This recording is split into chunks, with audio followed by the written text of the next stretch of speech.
Je, unajisikia mzigo wa mawazo, hofu au huzuni ya kila siku? Unaweza kudhibiti? Leo tutajifunza sababu za stress na depression, dalili za kuzitambua mapema na mbinu rahisi za kuzipunguza. Sababu 5 kuu: shida za kifedha, uchovu na magumu, hofu ya kushindwa na magonjwa ya kimwili. Dalili ni pamoja na kulala sana au kupoteza usingizi, kula kupita kiasi au kukosa hamu ya kula, na kujiepusha na watu.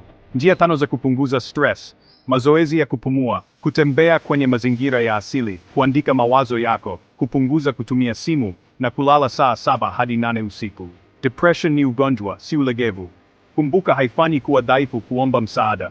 Njia za kujisaidia ni pamoja na kusema na mtu mwenye uelewa, kufanya mazoezi, na kuepuka kunywa pombe au kutumia madawa ya kulevya. Mbinu za kiroho zinazosaidia: kuomba au kuabudu, kusoma maandiko matakatifu, kuhudhuria mkutano wa kiroho, na kufanya wema kwa wengine. Piga simu kwa mtaalamu ikiwa una mawazo ya kujiua, hufanyi kazi au shule kwa zaidi ya wiki 2, au unakumbwa na mhemko wa ghafla.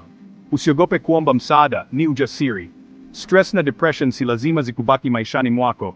Anza kwa hatua ndogo leo, zungumza na mtu unayemwamini, na usikate tamaa, unaweza kupona. Je, umeshawahi kushinda hali hii? Andika uzoefu wako hapa chini. Subscribe kwa mafunzo zaidi ya afya ya akili. Asante kwa kutazama. Ikiwa unahitaji msaada, tafuta leo.